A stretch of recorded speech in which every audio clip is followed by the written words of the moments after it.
नमस्कार दोस्तों, नर्सिंग के इस यूट्यूब चैनल पर आप सभी का स्वागत है। दोस्तों आज के वीडियो में हम लोग नर्वस सिस्टम पढ़ेंगे, क्योंकि इसके पहले वाले वीडियो में हम लोग जान रहे थे नर्वस सिस्टम से रिलेटेड, जैसे नर्वस सिस्टम का सेल के बारे में जाने थे, न्यूरॉन जाने थे, न्यूरोग्लियल सेल जाने थे और हर एक सेल का हम लोग फंक्शन जाने थे।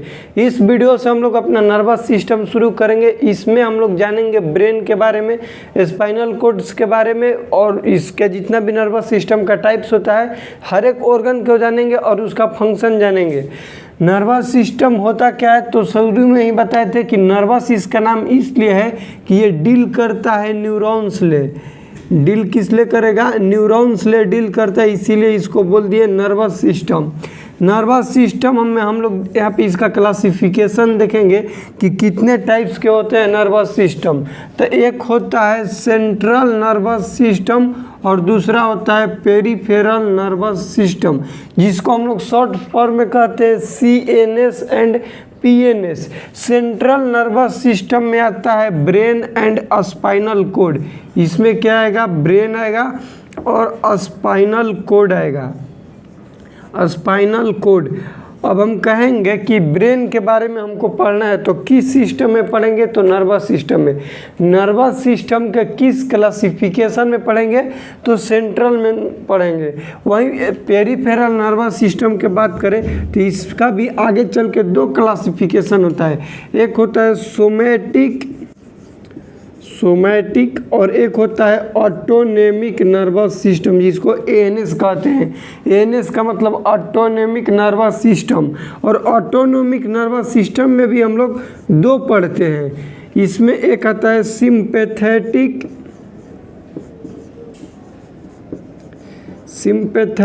नर्वस सिस्टम और एक आता है पैरासिम्पैथेटिक नर्वस सिस्टम।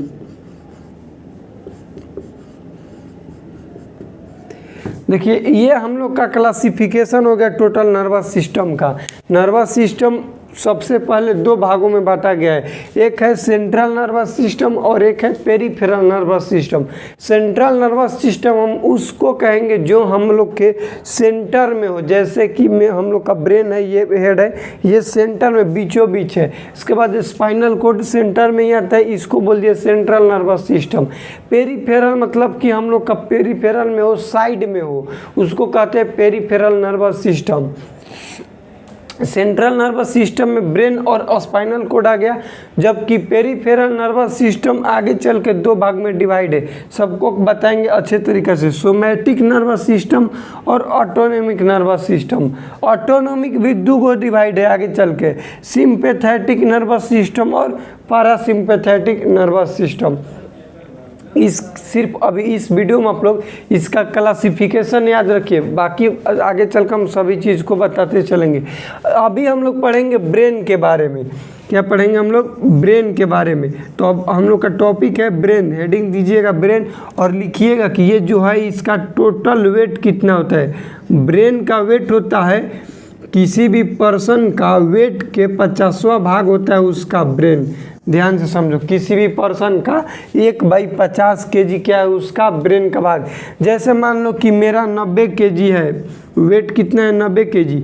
इसको हम 50 ले डिवाइड करेंगे और कट के जितना आएगा उतना हम लोग का ब्रेन का वेट हो जाएगा। ये कट गया 1 पॉइंट, यहाँ पे 4 बचा और 0 8, 1.8 kg। ये क्या हो गया भैया? हमारा मान लो ब्रेन का वेट हो गया। हर एक इंडिविजुअल का नॉर्मल ब्रेन वेट, जैसे हम लोग कहते हैं नॉर्मल किसी भी आदमी का 70 kg वेट लेते हैं और इसको जब हम लोग कटाएंगे तो 1.4 आएगा। कितना आएगा? 1.4 kg। इसीलिए ब्रेन का नॉर्मल वेट कहा जाता है 1400 ग्राम।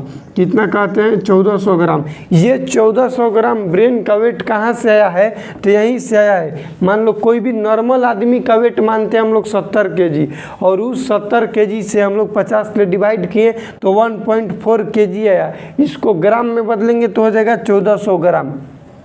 अब हो सकता है कि किसी का 1.5 क्विंटल वेट है तो उसका ब्रेन का वेट भी ज़्यादा होगा, किसी का वेट कम है उसका ब्रेन का वेट कम होगा। ध्यान से समझो, सिर्फ वेट कम होगा, उसका न्यूरॉन और उसका कितना यूज है ये कम नहीं होगा, उसका सिर्फ ब्रेन का वेट कम होगा। ठीक, उसके बाद हम लोग ब्रेन का क्लासिफिकेशन जानेंगे कि ब्रेन में कितना इसका भाग होता है, पार्ट्स ऑफ ब्रेन। ब्रेन के पार्ट्स को लिखे आप लोग। तो देखिए ब्रेन को हम लोग 3 भाग में डिवाइड करते हैं। कितने भाग में? 3 भाग में। दीजिएगा PMR, इस चीज़ को हमेशा याद रखिएगा, PMR। P के मतलब होता है प्रोजेनसेफ्लॉन, प्रोजेनसेफ्लॉन जिसको हम लोग कहते हैं फोर ब्रेन। क्या कहते हैं? Fore brain. M के मतलब होगा मीजेनसेफ्लॉन, मीजेनसेफ्लॉन जिसको हम लोग मिड ब्रेन कहते हैं, मिड ब्रेन। और R के मतलब होता है रोम्बेसेफ्लॉन,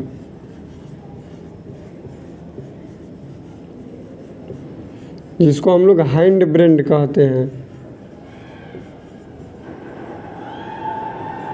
देखिए PMR ब्रेन के क्लासिफिकेशन कोई ट्रिक से याद रखिए, सिर्फ इसको याद रखिए, इसी सीक्वेंस में याद करना होता है। PMR, P के मतलब प्रोजेनसेफ्लॉन। अब ये प्रोजेनसेफ्लॉन क्या है? तो उसी का साइंटिफिक नेम है, fore brain, mid brain, hind brain. हम लोग तो ये पढ़ते हैं, लेकिन इसका साइंटिफिक नेम भी एग्जाम में पूछा जाता है कि जैसे मिड ब्रेन को दूसरा किस नाम से जाना जाता है, जिसको हम लोग मीजेनसेफ्लॉन कहते हैं। हाइंड ब्रेन को दूसरा किस नाम से जाना जाता है? तो रोम्बेसेफ्लॉन। फोर ब्रेन को प्रोजेनसेफ्लॉन। अब फोर ब्रेन को क्लासिफिकेशन कीजिए कि फोर ब्रेन का कितना टाइप होता है। फोर ब्रेन, इसमें हम लोग फोर ब्रेन में पढ़ते हैं सेरिब्रम और हाइपोथैलेमस, ये सब को पढ़ते हैं। तो उसका भी अलग अलग टाइप्स है, जैसे इसको कहते हैं एक को टीलेनसेफ्लॉन। सेफ्लॉन कहने का मतलब ब्रेन होता है, टीलेनसेफ्लॉन, और दूसरा होता है डाइनसेफ्लॉन। टीलेनसेफ्लॉन, दूसरा डाइनसेफ्लॉन। टीलेनसेफ्लॉन को हम लोग सेरिब्रम कहते हैं। क्या कहेंगे? सेरिब्रम। और डाइनसेफ्लॉन में 4 पार्ट्स आता है। कितना आएगा? 4 पार्ट्स। पहला आएगा बेसल गैंग्लिया। क्या आएगा? Basal ganglia. इस सभी को बताएंगे, एक एक पार्ट्स को बताएंगे। बेसल गैंग्लिया, उसके बाद आएगा थैलेमस, थैलेमस, उसके बाद आएगा हाइपोथैलेमस, हाइपोथैलेमस, और लास्ट आएगा हम लोग का लिम्बिक सिस्टम, लिम्बिक सिस्टम। इतना पहले क्लासिफिकेशन का आप लोग समझिए। ब्रेन हम लोग पढ़े, ब्रेन का सबसे पहले जाने कि ब्रेन का वेट कितना होता है। उसके बाद ब्रेन में एक और चीज़ लिख दीजिएगा कि ये कोऑर्डिनेट करता है, it coordinate and control of the body system. ये सभी बॉडी सिस्टम को कोऑर्डिनेट एंड कंट्रोल करता है। कोऑर्डिनेट और कंट्रोल का मतलब समझिए। कोऑर्डिनेट कहने का मतलब कि उस चीज़ से कंपेयर करेगा, बढ़िया से तालमेल बैठा के रखेगा। और कंट्रोल करने का मतलब कि यदि तालमेल नहीं बैठेगा तो उसको अपने अंदर कंट्रोल करना भी ये जानता है ब्रेन। सबसे पहले क्या करेगा? बढ़िया से न्योता देगा, यदि स्वीकार है तो ठीक है, नहीं तो नहीं होगा, तो अपने अंदर कंट्रोल भी ब्रेन करता है। इसका मतलब यही है, कोऑर्डिनेट एंड कंट्रोल। ब्रेन का नॉर्मल वेट होता है 1400 ग्राम, इस चीज को याद रखिएगा। उसके बाद दूसरा काम कि इसका कोऑर्डिनेट एंड कंट्रोल काम होता है। ब्रेन का पार्ट्स हम लोग पढ़े, तो पार्ट्स 3 भाग होता है इसका। PMR, P के मतलब प्रोजेनसेफ्लॉन जिसको हम लोग फोर ब्रेन कहें, M का मतलब मीजेनसेफ्लॉन जिसको मिड ब्रेन कहें, R का मतलब रोम्बेसेफ्लॉन जिसको हाइंड ब्रेन कहें। ठीक, अब इसका भी अलग अलग भाग है, जैसे प्रोजेनसेफ्लॉन का भी अंदर भाग है, मिड ब्रेन का कोई नहीं होता है, रोम्बेसेफ्लॉन का भी है। इसको और इसमें अंतर क्या है कि हम लोग पहले पढ़ते थे fore brain, mid brain, hind brain. Hindi में कहते हैं अग्र मस्तिष्क, पश्चिम मस्तिष्क, मध्य मस्तिष्क। तो इस फोर मतलब कि आगे वाला के, मिड मतलब मिड बीच वाला के, हैंड ब्रेन को हम लोग पश्चिम मस्तिष्क कहते हैं हिंदी में। तो फोर ब्रेन के आगे चल के और भाग है इसका। फोर ब्रेन का आगे कौन कौन सा भाग है?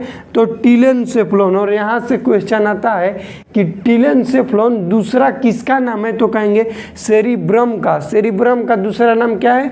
टीलेनसेफ्लॉन। डाइनसेफ्लॉन, यहाँ से क्या आएगा कि डाइनसेफ्लॉन में ब्रेन का कितने पार्ट्स शामिल होते हैं?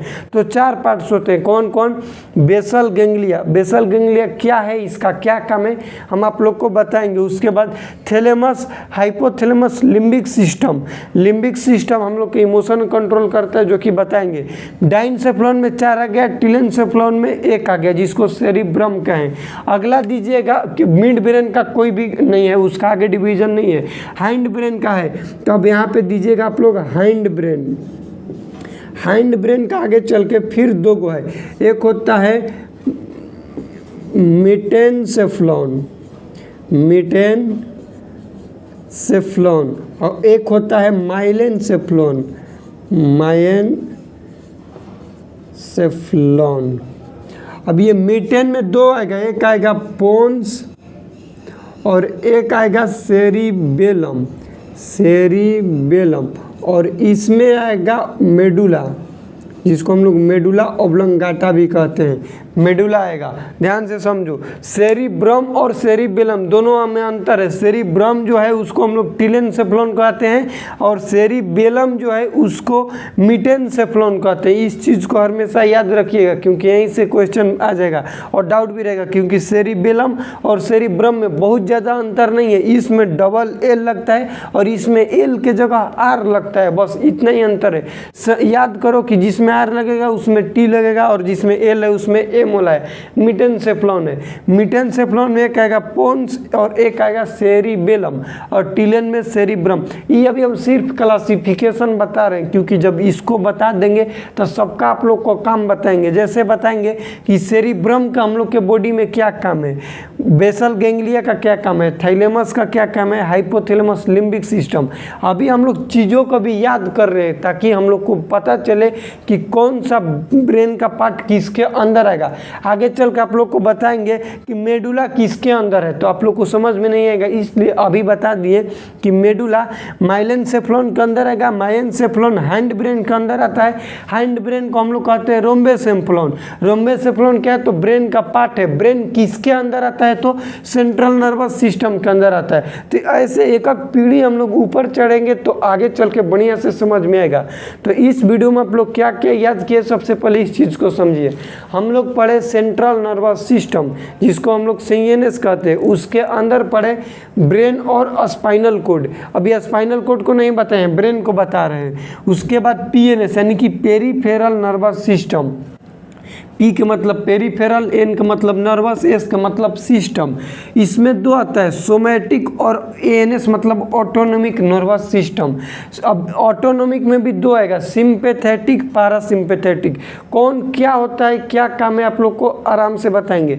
देखिए ब्रेन में हम लोग पढ़े सबसे पहले कि नॉर्मल आदमी का वेट जो है उसका 50वां भाग क्या होता है, ब्रेन का वेट होता है।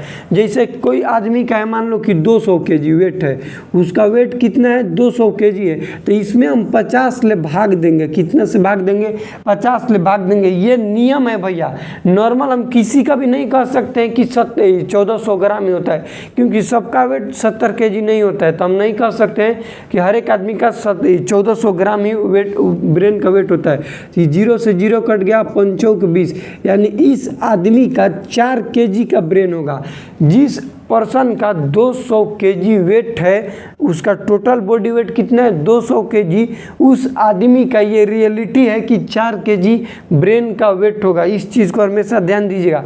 तो हम हर एक आदमी का नहीं कह सकते हैं कि उसका 1400 ग्राम बॉडी वेट है। तो ये 1400 ग्राम बॉडी वेट क्या है, तो ये है कि लगभग एक मान लो कि 100 आदमी को खड़ा करे लाइन में, और 100 आदमी का बॉडी का हम लोग वेट किए, वजन किए, तो उसमें से 65 आदमी का ऐसा वजन है जिसमें 70 को क्या आया, तो सबसे ज़्यादा जो आदमी है 70 केजी के हमको मिले, तो 70 केजी वालों को 50 ले भाग दिए तो 1.4 केजी आ गया। इसीलिए एक आंकड़ा निकाला गया है कि नॉर्मल जो ब्रेन है उसका वेट है 1400 ग्राम। नॉर्मल क्यों है नॉर्मल? क्योंकि आंकड़ा के अकॉर्डिंग है कि जो 100 गो आदमी है उस 100 गो में से 65 गो का ऐसा वजन है जो कि 70 केजी है, बाकी किसी का कम है किसी का बेसी है।